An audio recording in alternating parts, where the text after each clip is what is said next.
Don't do that. Stop. Stop. Stop that. Charlie, stop it. Stop. What? Do you have any idea what you just did? Oh, come on, we just made the deal of our lifetimes. We should celebrate. You just bet against the American economy. Fuck yeah, we did. Yeah. Fuck yeah. Which means, Oh. if we're right, people lose homes, people lose jobs, people lose retirement savings, people lose pensions. You know what I hate about fucking banking? It reduces people to numbers. Here's a number. Every 1% unemployment goes up, 40,000 people die. Did you know that? No. Did you know that? No, I didn't know that. We were just excited, you know. Just don't fucking dance.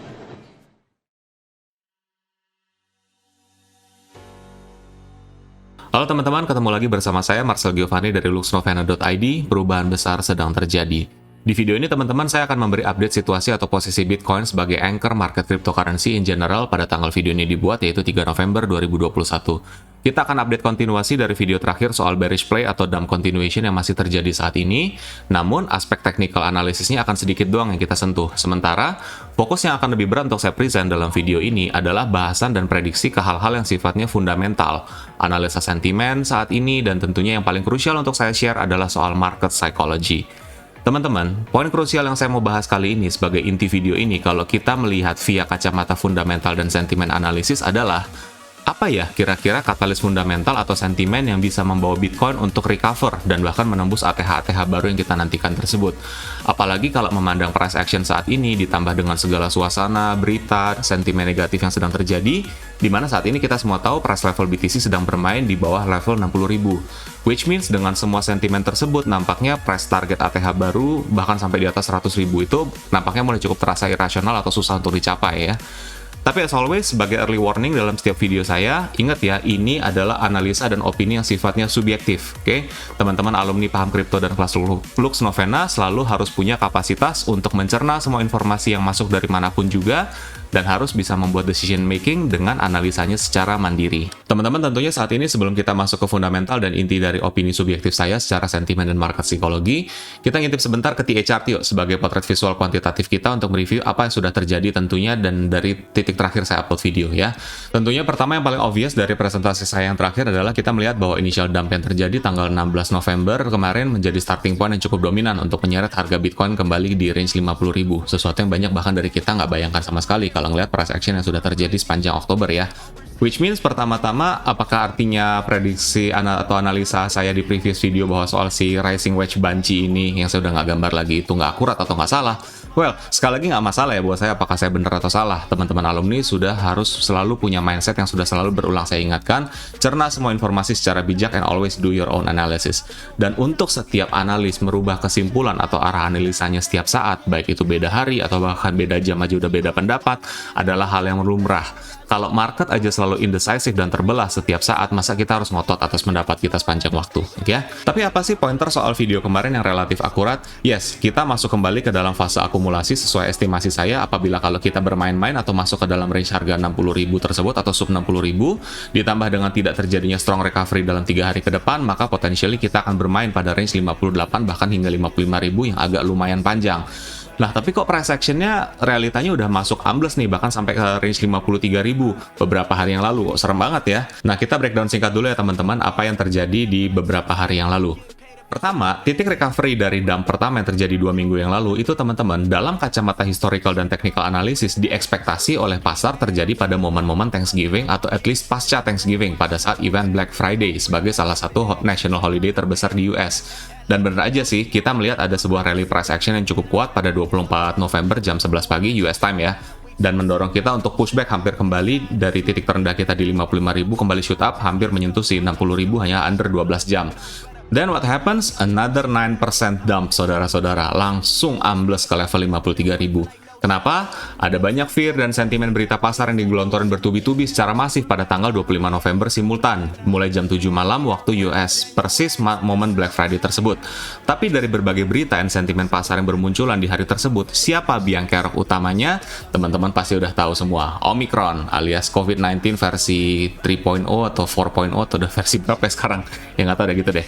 Nanti kita bakal balik ya ngomongin detail dikit soal si Omicron ini teman-teman, karena tentunya ini adalah salah satu main menu bahasan kita kali ini di area fundamental and sentiment. Tapi intinya, dalam momen-momen tercipta atau keluarnya katalis fear atau peristiwa besar seperti geopolitik, bencana skala global, perang, dan sebagainya, saya sudah mention kepada semua teman-teman alumni kelas, ini adalah momen-momen di mana yang namanya TA itu akan cenderung nyaris nggak berguna sama sekali dalam memprediksi harga. Ini adalah momen-momen yang tepat untuk kita bergantung secara dominan pada fundamental dan sentimen analisis.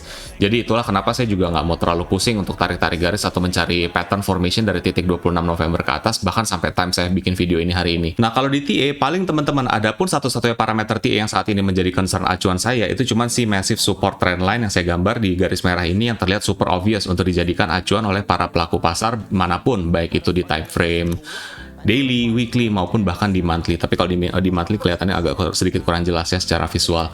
Dan level harga tersebut disentuh pada hari Minggu kemarin di threshold harga 53 ribuan. Kemudian langsung menghasilkan sebuah rebound yang cukup kuat menuju range harga 57 dan 58 ribu pada saat video ini dibuat. Yang artinya juga secara nggak langsung mengafirmasi bahwa acuan garis massive support trendline tersebut di-respect oleh pasar sebagai bottom price atau strong support, very strong supportnya ya. Tapi yang menjadi masalah, ketika kita meretest harga tersebut, serendah ini, apalagi kalau kita ambil acuan ATH terakhir itu 69.000 dan belum terlalu lama, belum genap sebulan, dengan katalis news yang ngeri, sekelas varian COVID baru yang berpotensi membuat gelombang-gelombang infeksi skala global yang baru, implementasi lockdown lagi, dan berpotensi merusak kembali banyak sektor usaha dan bisnis yang tahun ini aja benar-benar belum recovery total, ditambah dengan reversal move attempt yang hingga hari video ini dibuat tidak terrepresentasikan sebagai sebuah strong reversal. Kenapa? Karena average volume-nya relatif lebih kecil daripada average volume ketika momennya dia menjadi bear market atau dumping. Which means it's very clear that we are not out of the woods yet. Kita clearly belum keluar dari zona-zona bahaya, teman-teman. Sedikit melipir ke on-chain, well, on-chain kita belum berubah banyak sih, teman-teman, kalau bicara soal gambaran-gambaran besarnya, soal bull marketnya. Tapi dalam beberapa metrik, kita mulai melihat bahwa kemungkinan besar para short-term holder yang tadinya ikutan bullish luar biasa kayaknya juga udah mulai gemeteran nih, baik dengan price level maupun oleh situasi berita yang terjadi saat ini. Potret-potret asumsi saya soal tanda-tanda kekhawatiran tersebut terlihat dalam beberapa on-chain indikator seperti berikut ini. Pertama, exchange balance baik dalam unit persen maupun tidak, stack maupun tidak, mulai menunjukkan sedikit kurva reversal yang terus terkonfirmasi mulai dari tanggal 25 November tersebut. Dan pribadi saya akan mulai khawatir beneran kalau kita mulai masuk ke range balance data yang sama dengan tanggal 1 November di area ini. Kedua, kalau kita masuk di parameter chart exchange net flow volume, di sini teman-teman kita bisa mulai melihat bahwa pada range tanggal mulai dari 8 November hingga hari ini, kita membentuk sebuah higher high pada green area atau green territory, di mana green territory ini adalah melambangkan inflow masuk terhadap asetnya terhadap exchanger, di mana titik inflow tertinggi itu juga terbentuk waktu pas harga kita menyentuh di hari Minggu kemarin di level 53.000 yang rendah itu. Sekali lagi teman-teman, on-chain hingga saat ini memang belum memberi sebuah sinyal-sinyal fear atau bearish total sama sekali. Dan dua hal yang saya berikan barusan, bisa aja sayanya aja yang sedikit terlalu paranoid dan hanya fokus melihat poin-poin yang potensi negatif saja. But then again, we are clearly not out of the woods yet. Belum lewat dari zona bahaya, teman-teman. Oke, sesuai janji saya, kita keluar dari pendekatan TA dan model-model pattern maupun indikator. Let's talk about fundamentals, sentiment, dan market psychology. Tentunya saya nggak akan bahas full dan secara teoritis, again itu haknya teman-teman alumni, dan clearly juga durasi kita di video ini nggak akan cukup kalau kita mau coverage semua. Tapi saya akan masuk ke inti-intinya saja yang korelatif dengan momen saat ini. Pertama-tama, let's talk about Omicron, si varian COVID baru ini. Oke, saya kan bukan ahli pandemik atau virolog, and clearly kita juga nggak akan bahas varian ini detailnya apa, potensinya gimana ya, itu berita udah banyak banget di mana-mana, dan teman-teman juga pasti udah melek sendiri di platform masing-masing. Pokoknya so far yang kita tahu, waktu hari Jumat, waktu pas berita varian ini breakout secara simultan di berbagai media, kita tahu bahwa varian ini langsung naik kasta sebagai sebuah variant of concern dan bukan lagi variant of interest. Dia potentially kastanya adalah beta, which means potensi level penyebarannya itu eksponensial, bahkan melebihi si delta. Dan penting pula untuk teman-teman yang belum tahu atau nggak nyimak sampai ke market-market yang lain, dump Jumat Thanksgiving kemarin itu impact-nya nggak cuma di kripto, tapi global, sampai di market-market tradisional. S&P 500 ikut anjlok, Nasdaq ikut anjlok, Dow Jones Industrial, bahkan sampai crude oil dan sektor-sektor komoditi pun ikut anjlok. Memang sih, waktu masuk di momen hari Jumat, dan kita masuk ke Minggu, Senin, Selasa, kita mulai ngedapetin counter-counter informasi yang sifatnya lebih menenangkan di pasar. Ada beberapa kesaksian para dokter atau ahli di lapangan langsung yang berkata bahwa tingkat severity dari si Omicron ini cenderung nggak berat kok. Dan bahkan sampai WHO agak sedikit meretract kan pernyataan warning mereka dan intinya menyatakan, kita butuh waktu lagi nih ke depan sebelum bisa mengakses potensi bahayanya si varian ini secara global. Tapi sementara para vaksin manufaktur dan saintis seperti pihak Moderna contohnya, mereka agak maju mundur nih statementnya terkait studi dan antisipasi maupun revisi produksi vaksinnya untuk menangkal si Omicron. Serta seberapa sih sebenarnya tingkat efikasi dari vaksin mereka yang udah ada di mana-mana. Artinya apa? Sampai di time video ini dibuat, kita semua belum bisa masuk ke dalam sebuah titik konklusi yang jelas untuk menjawab apakah si Omicron ini akan bisa membawa kita kembali lagi ke waktu-waktu kelam masa pandemi COVID-19 globally, seperti waktu pas early 2020 kemarin. Nah, jadi gini teman-teman, kenapa kita start diskusi topik fundamental lewat si Omicron ini sebagai intronya? Well, dengan semua asumsi pasar yang terjadi saat ini, let's classify bahwa si Omicron ini adalah sebuah black swan di global market yang bisa merubah atau merusak atau mendistorsi semua rencana pasar, baik itu dalam potret fundamental maupun secara TA. Walau karena memang statusnya hingga hari ini itu masih unclear ya teman-teman, jadi ada yang bilang, oh enggak, ini bukan black swan, ini masih gray swan. Ya nggak penting lah, itu kan semua permainan kata-kata doang kok ya. Confirm atau nggak confirm bahwa Omicron ini black swan atau bukan, saya ingin bahas apa sih yang jadi common behavior Bitcoin dan crypto market pada saat momen event-event black swan sedang terjadi. Teman-teman, kalau kita melihat beberapa referensi historical peristiwa Black Swan, contohnya 18 Agustus 2015, itu kan China Black Monday, silahkan Google sendiri. Dan yang paling dekat dan korelatif yang saya mau pakai untuk jadi acuan bahasan kita, yang paling lebih dekat ya korelatifnya sama hari ini, yaitu kita bicara soal COVID strike fear pertama sebagai referensi, itu Maret 2020 kemarin ya. Kita bisa lihat secara historical, di titik momen ketika global market sedang diserang oleh sebuah fear dan uncertainty yang luar biasa terhadap stabilitas laju ekonomi global kita, Bitcoin dan cryptocurrency akan selalu masuk ke dalam kategori kelas aset yang nggak akan pernah lolos dari massive sell-off di mana-mana. Yang artinya dia juga pasti akan ikutan merah atau dumping saat global black swan sedang muncul. Which means cukup clear juga kita bisa katakan bahwa global market hingga hari ini memang belum ada yang memandang Bitcoin and cryptocurrency sebagai safe haven. Ingat teman-teman dan khususnya alumni kelas, kenapa kata kunci safe haven saya keluarkan? Karena kalau kita bicara konteks market psychology secara global, apapun kelas aset atau industrinya, semua pelaku pasar, apalagi yang mature, akan selalu cenderung mengutamakan certainty dibandingkan dengan large profit potential. Percuma gainnya gila-gilaan kalau unsur keamanan berinvestasinya itu serba nggak pasti. That is always the major psychology priority dalam konteks untuk pasar memilih dan mendiversifikasi. Jadi, di mana sih metrik letaknya Bitcoin dan kripto aset menurut mata para pelaku pasar secara majority, teman-teman? Menurut analisa subjektif sederhana saya, Bitcoin and crypto masih dipandang multitafsir banget oleh para pelaku pasar dengan persentase kurang lebih seperti ini. 25% masih diklasifikasi sebagai tech stock, 25% lagi ada yang classify sebagai antara commodity maupun security. Kenapa ada yang bilang security? Karena dia bisa yielding benefit. Itu salah satu topik perdebatan fundamental yang cukup udah lama berjalan. Tapi 50% lagi yang jelas dilihat sebagai perspektif dominan adalah global market masih memandang Bitcoin and crypto sebagai kelas aset baru yang spekulatif. Ya, kelas kategorinya klasifikasi adalah spekulatif aset. Keep in mind, itulah kenapa walau dengan segala popularity teknologi blockchain, cerita-cerita adopsi, dan banyak hal lain yang developing di 2021 ini, para institusi-institusi seperti private banking, private equity sector, dan hedge fund manager di mana-mana, rata-rata tingkat exposure-nya alias persentase dari total alokasi portfolio para institusi-institusi tersebut itu masih di angka rata-rata 3% kalau dibandingkan dengan overallnya ya si stock market dan komoditi tersebut. Cuma 3% loh teman-teman sampai hari ini, kecil ya tingkat exposure mereka. Jadi keep in mind juga teman-teman bahwa analisa sederhana dan subjektif itulah pula yang mendorong saya untuk berargumen pada beberapa alumni murid ataupun sesama analis. Nggak perlu bagi Anda semua untuk mencoba mencari sebuah pola pergerakan kesamaan antara BTC entah dengan Nasdaq atau S&P 500 dan sebagainya. Entah yang dicari itu adalah sinkronisitas dalam tendensi pergerakan maupun sebuah anti-behavior yang bekerja sempurna. You're not going to find it. Saya udah pernah coba cari juga kok. Kenapa? Karena global market kita hingga hari ini tingkat pemahaman soal blockchain yang berbeda-beda dan cenderung masih minim. Plus ditambah dengan perspektif yang juga cenderung apatis kalau melihat volatility-nya dari waktu ke waktu. That's why sekali lagi, don't waste your time mencari sebuah pola kesamaan crypto market dengan market lainnya. Apalagi kalau teman-teman mencoba mencari pola dengan yang namanya gold atau emas. Jadi paling ya, satu-satunya pola anti-behavior yang cenderung sempurna yang saya temukan kalau kita bicara kripto itu adalah dengan siapa? Ya dengan dolar index alias DXY tentunya. Jadi diingat ya teman-teman, BTC memang adalah hedge sempurna dari fiat currency yang inflationary. Tapi, bukan berarti dia itu counter-reaktif sempurna banget sifatnya terhadap sentimen-sentimen inflasi, apalagi Black Swan dan hal-hal geopolitik yang menakutkan buat pasar. Kenapa tadi saya menyinggung gold atau emas? Jadi kalau kembali ke topik soal safe haven asset dari generasi ke generasi, nah secara historikal tentunya emas masih juaranya hingga hari ini. Ada banyak banget sampel chart yang saya nggak bisa tunjukin satu persatu di video ini soal bagaimana market bereaksi terhadap harga emas ketika momen-momen kekacauan global sedang terjadi. Dari era Bush dilempar sepatu, MH370 diserang rudal, China Black Monday yang saya sebutin tadi, dan masih banyak lagi. So yes, we are believing that Bitcoin could someday replace atau minimal on par dengan tangible gold.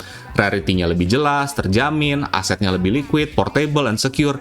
Tapi kalau ngelihat dari sudut pemahaman market dan komparasi nilai market cap global, clearly juga bahwa per hari ini Bitcoin statusnya masih belum setara dengan emas. Belum ya teman-teman. Jadi teman-teman, dengan semua analisa dan pemahaman soal market psikologi tersebut, saya mau mempresent sebuah studi atau analisa subjektif soal kira-kira potensi atau pola harga yang akan terjadi ke depan seperti apa dalam time frame 1 hingga possibly 4 minggu ke depan. Sebagai starting point dan pembanding, referensi apple to apple saya di titik sini tentunya adalah Maret 2020. The first COVID strike yang fear, nuansa, dan sentimen negatifnya saat ini ya mirip-mirip loh dengan Maret 2020 kemarin. Although sekali lagi ya, Omicron belum terkonfirmasi akan nyeret kita ke era gelap COVID-19. Belum ya. Apabila dalam 2 minggu ke depan Omicron varian terkonfirmasi menjadi sebuah Black Swan dan mendatangkan segerombolan efek-efek negatif baik dalam market maupun perekonomian kita secara global, lockdown lagi, retail anjlok lagi di mana-mana, travel ban lagi, dan amit-amit banyak yang sakit lagi dengan tingkat okupansi rumah sakit atau BOR meledak lagi di mana-mana, maka large sell-off akan terus terjadi. Kolapsnya indeks-indeks major US dan pasar Eropa maupun Asia akan terus berlangsung dan tentunya Bitcoin dan crypto market tidak akan lepas dari jerat bear market alias crash tersebut dalam jangka pendek. More pain will come, including for crypto.